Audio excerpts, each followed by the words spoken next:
how are you doing? Me, I'm on cloud 9 right now. The new Xenoblade X Definitive Edition trailer dropped a few days ago by now, and I've been rewatching and analyzing this thing every minute of my free time since then.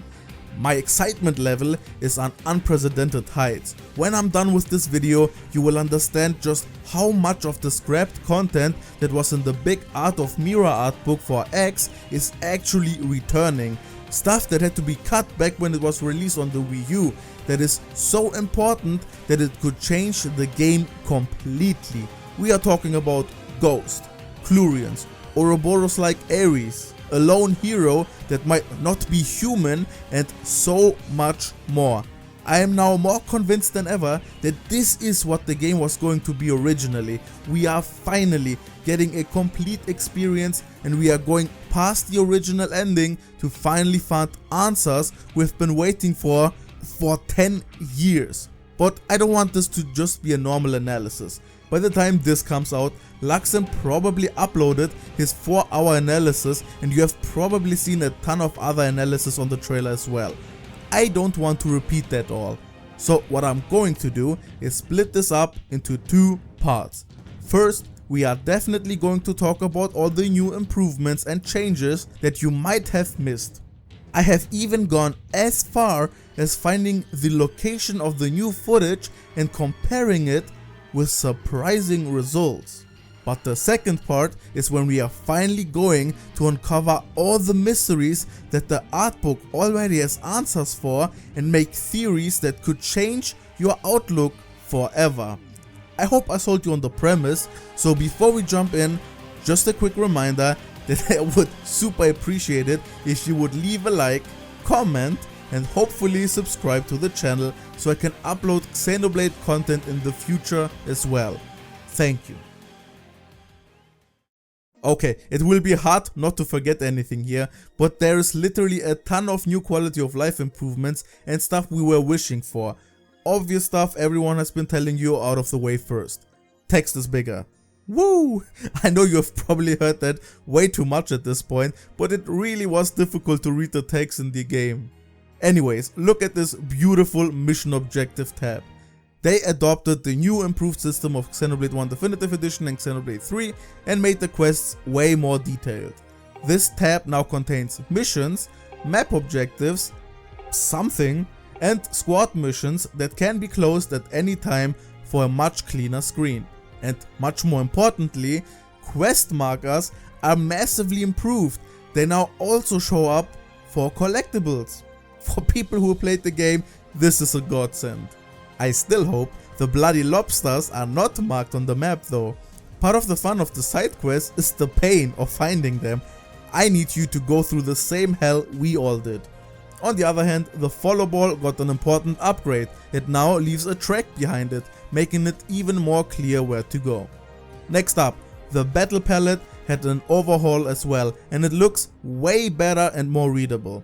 Chance art exclamation points are back from Xenoblade 1 Definitive Edition.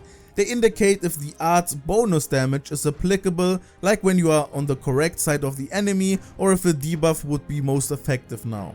This icon above the palette is also telling you what side you are on and what weapons you have currently equipped. You can turn that off if it bothers you though. This was already in the OG game as well, so I won't be going super deep into how the battle system works. There will be different videos for sure. For now, just the important changes. The icons now have more indicators to tell you what their bonus might be at a quick glance. For example, if an art does more damage when the morale is up. They also come up in overdrive to indicate that doing this art will extend your overdrive time. The indicator to tell you if you are in range for the attack changed from being grayed out to this new red overlay with an arrow telling you to get closer to the enemy. They are also shaped in a way that instantly tells you if they are your melee or ranged weapon. Melee attacks have a slash and ranged attacks have a reticle design. A very helpful tool. Talking about overdrive, look at this beauty. You now have full color combo routes explained in the top right corner. If you are confused, that's okay. Overdrive needs a bit of explanation to fully grasp it. Just know that it is very helpful, but you can close it at any time if you don't want it covering up your screen and you are already well versed in it. Other changes include separate life bars for appendages and new icons for stagger and topple. They are now displayed on the top left side of the enemy bar instead of being next to the other debuffs. They also changed the stagger symbol to be more in line with the break symbol from other games. If you don't know, it's literally the same thing, but they changed the name for whatever reason. Maybe they are going back to the name break to make it more consistent with the rest of the series. This remaining red health on the enemy life bars does not mean it's regainable health, by the way. It's just to indicate how much damage a combo did, and it will snap back to the actual health if the combo is finished. The morale meter has a way bigger bar indicator now than in the OG. Morale plays a big hidden role in battles, kinda like Xenoblade 1, and now it's more pronounced. It's actually important for soul voices, but it's a whole other can of worms. Enough about the visual changes though, let's talk about more important stuff. There is a brand new battle mechanic to this game, and it's on the right side of the battle palette. This is called Quick Recast.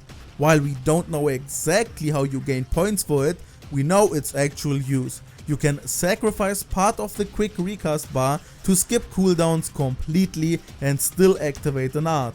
The amount of bar that is used probably depends on how much of the art was already recharged and how much fuel it would use in a scale fight.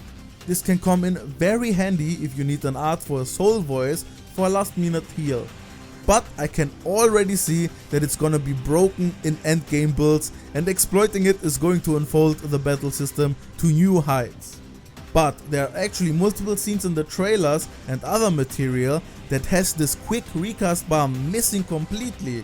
So I wonder if this is actually an augment you need to equip instead of a feature that you unlock during the game.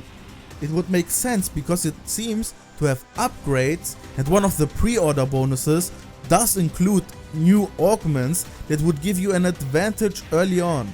You activate this feature with Y, which originally let you board and exit a scale. So that action was probably moved to another button.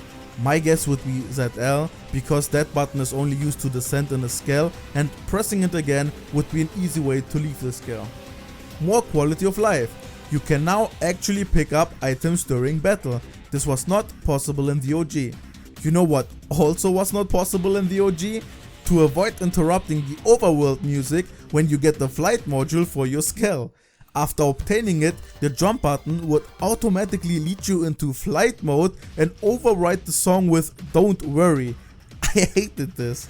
It was so impractical to use a scale without interrupting the music constantly, and this is now changed. They listened even to the smallest feedback. You can now jump even with the flight module attached. And then, by either holding the button or pressing it again, it changes to flight mode. Oh, and before I forget, the level cap has also been raised from 60 to probably 99. We see a clip where we are level 83. This probably means they scaled super bosses up and that there is a lot more content to enjoy.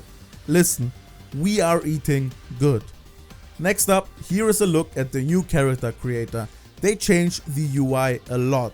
The only part we don't see is the size tab.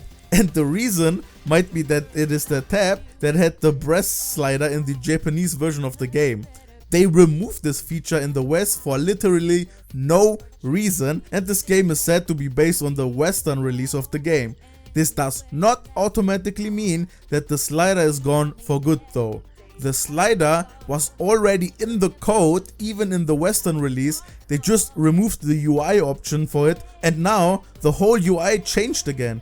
If they are clever, they will just add it back with no huge fanfare. It is literally just a normal option for character creators in every game ever.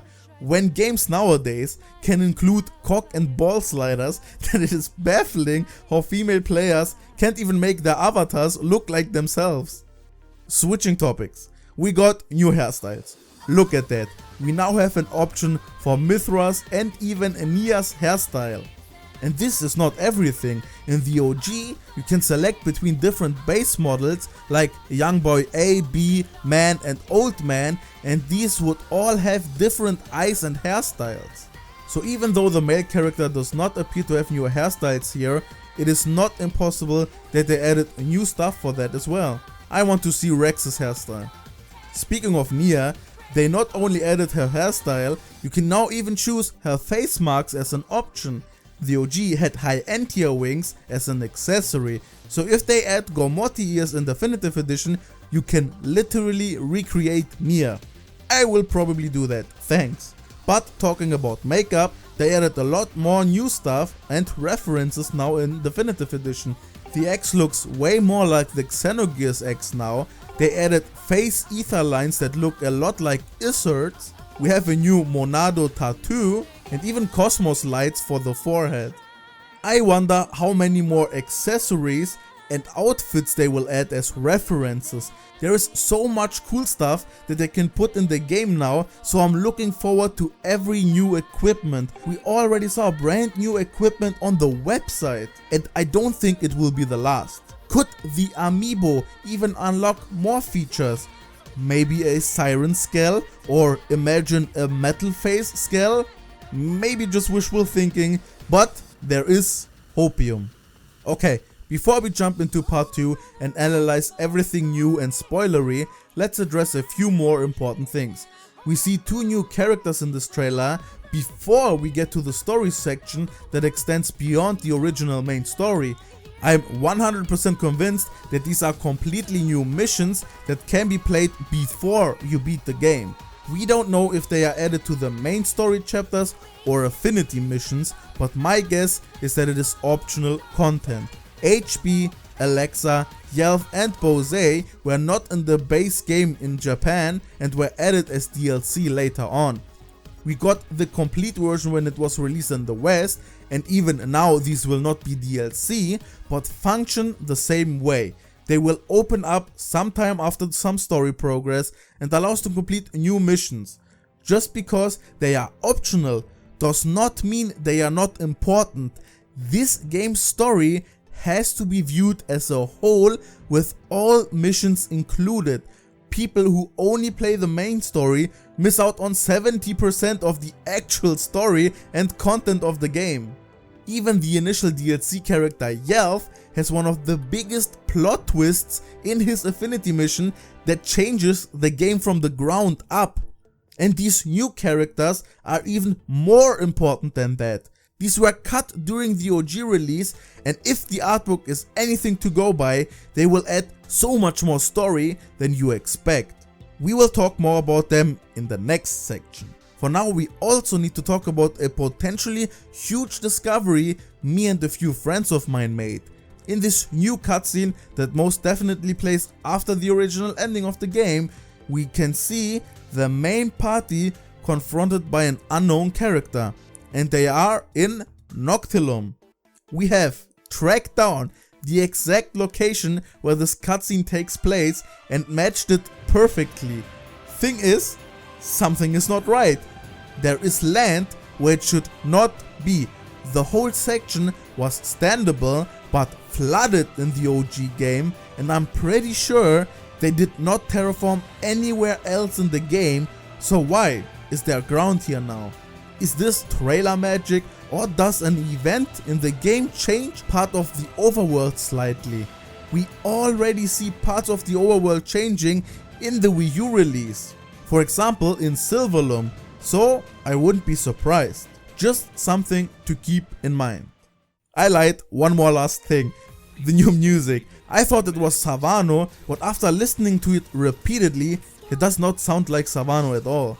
He did all the music for X and even tweeted about X music a few months ago. I was sure he was coming back.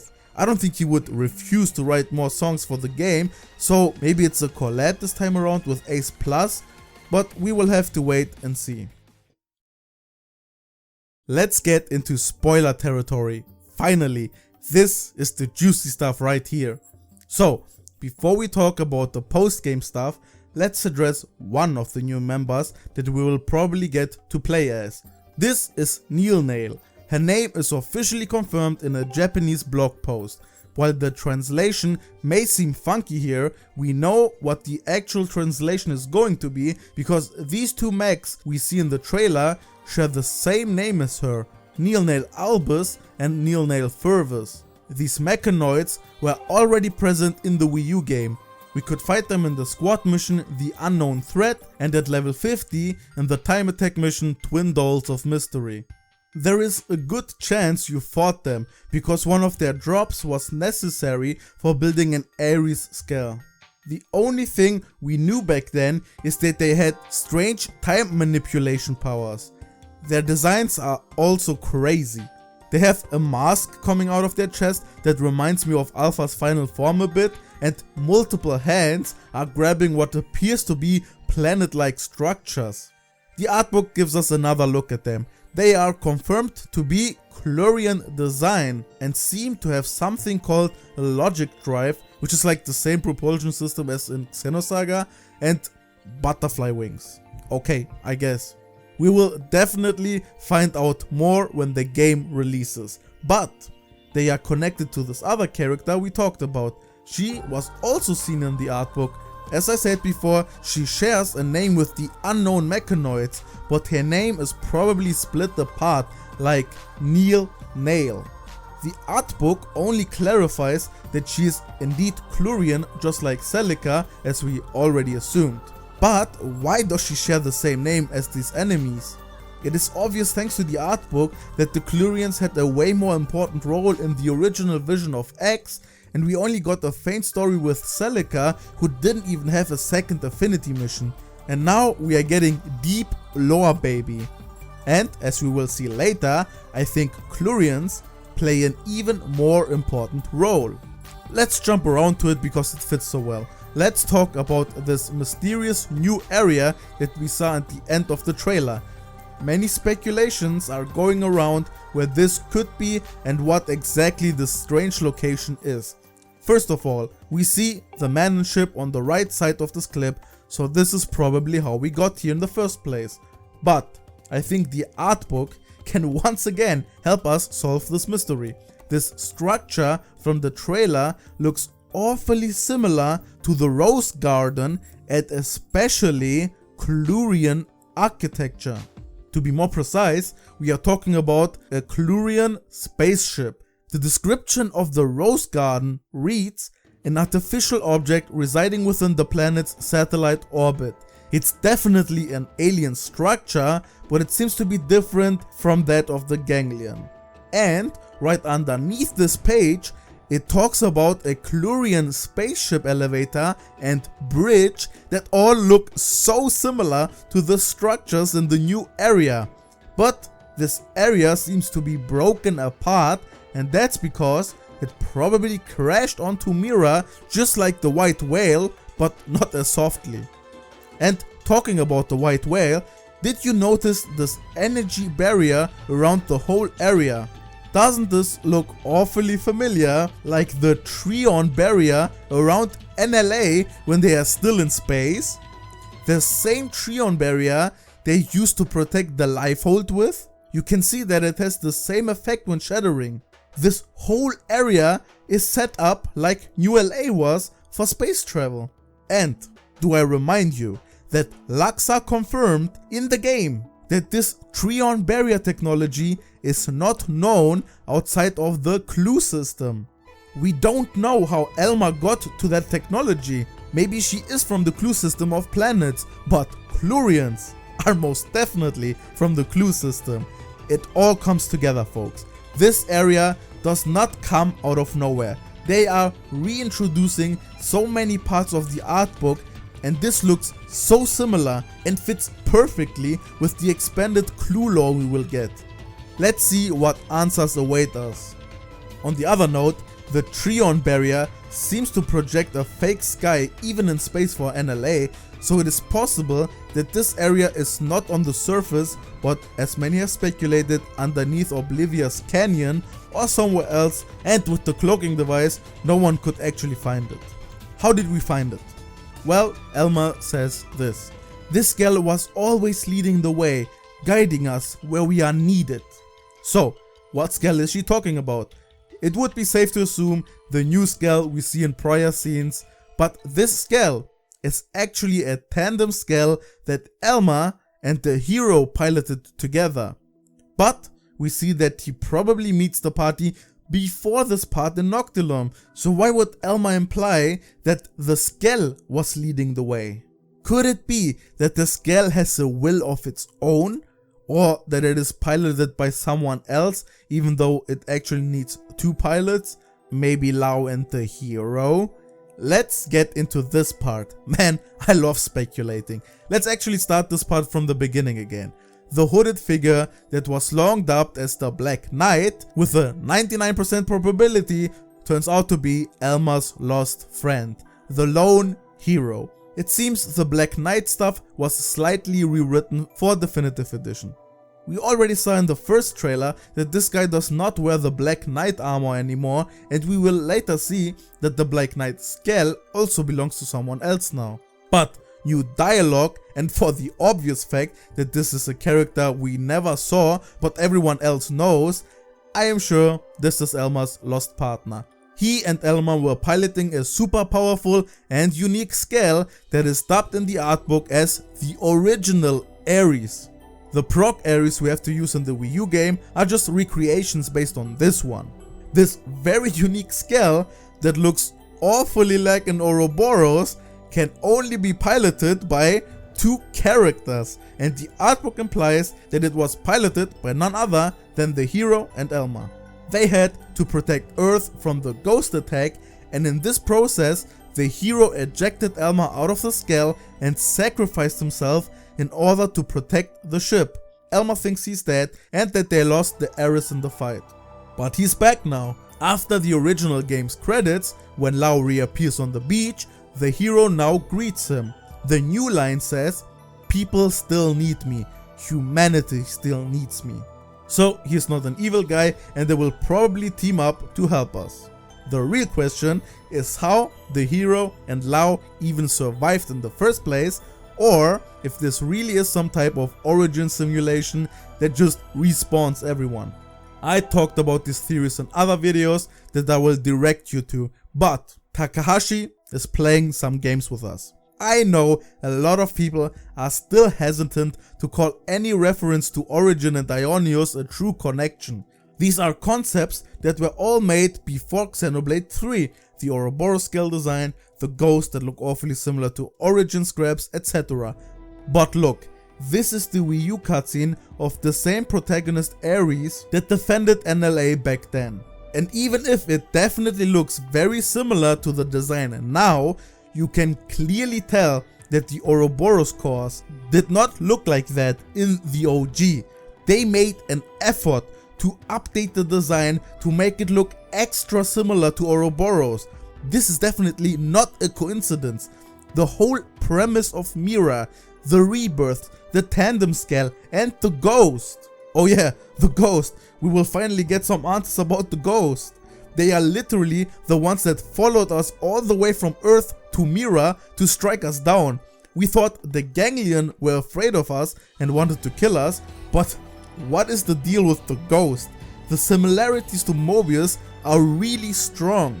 The artbook even teases once again that the ghosts share similarities with the Ares.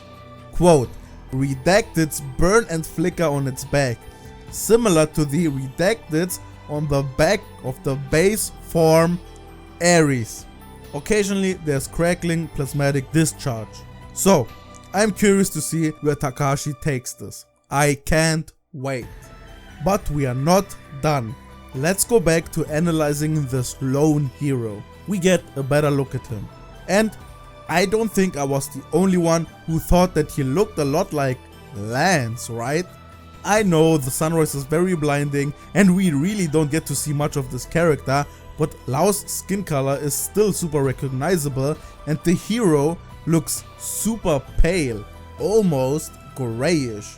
It is not far-fetched to suggest that the lone hero is in reality from the same race as Elma. His hair is not as crystallized as Elma's, but there could be an obvious gender difference and we only know how Elma looks. All I'm saying is that they teased him twice now and they are still not showing us his face. If this was indeed a new character and the lone hero, there is no reason for them to still hide his face.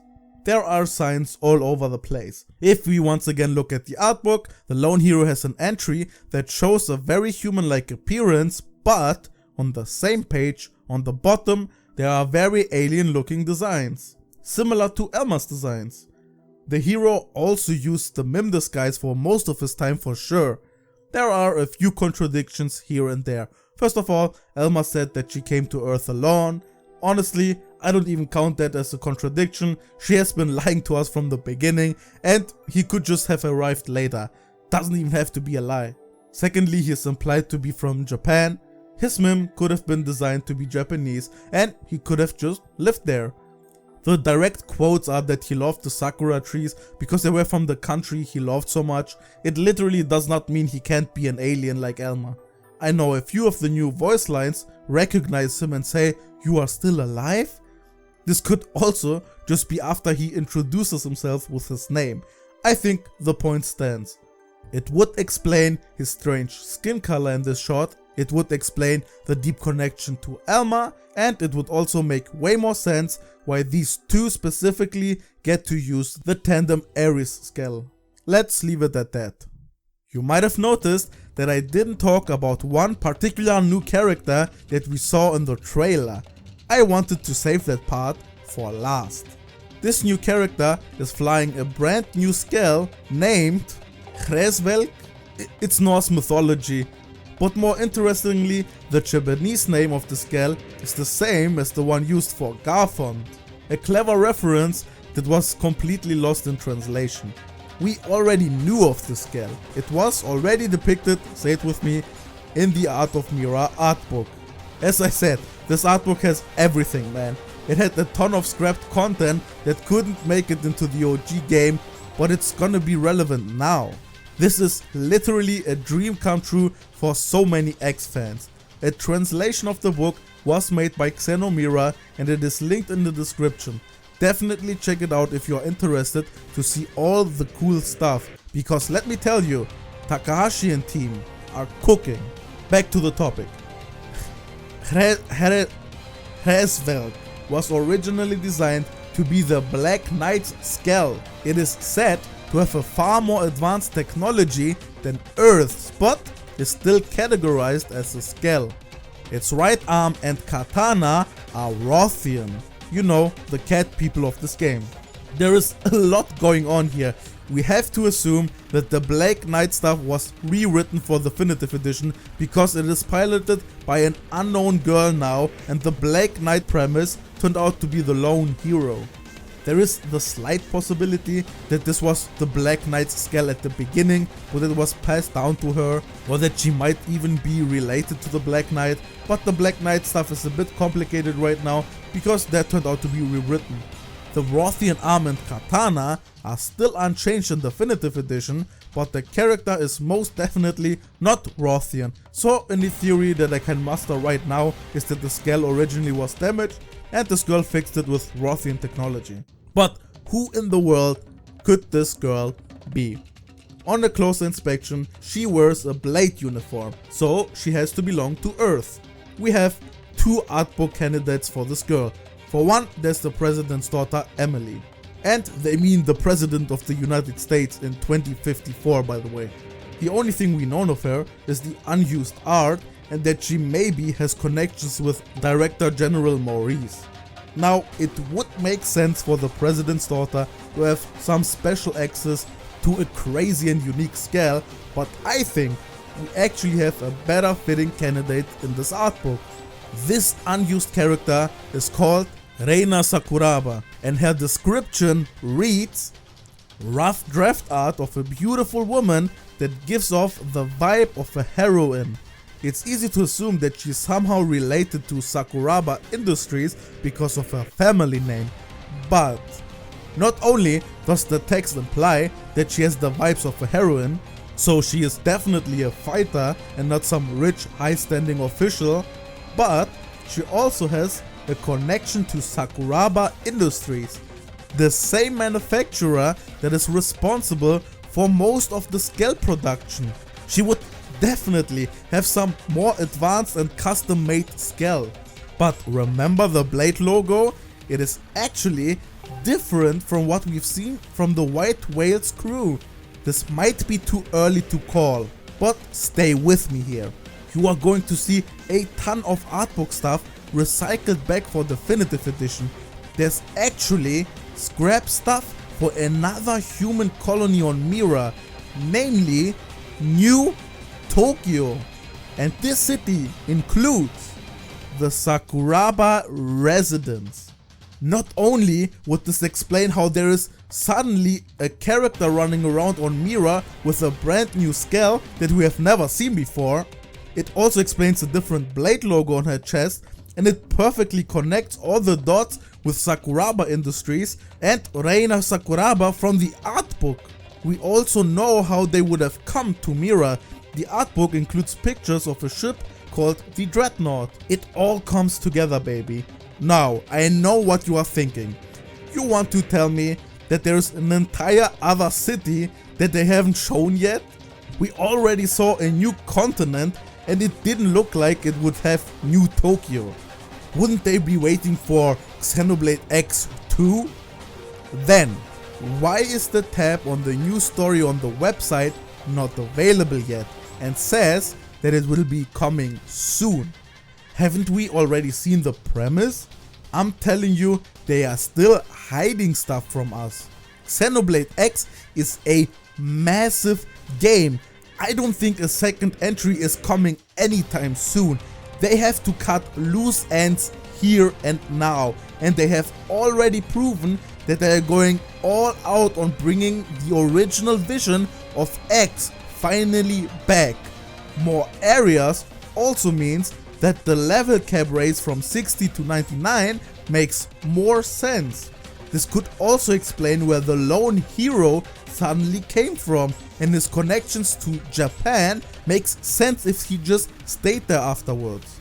Guys, I'm telling you, after this analysis, I'm more excited than I ever was.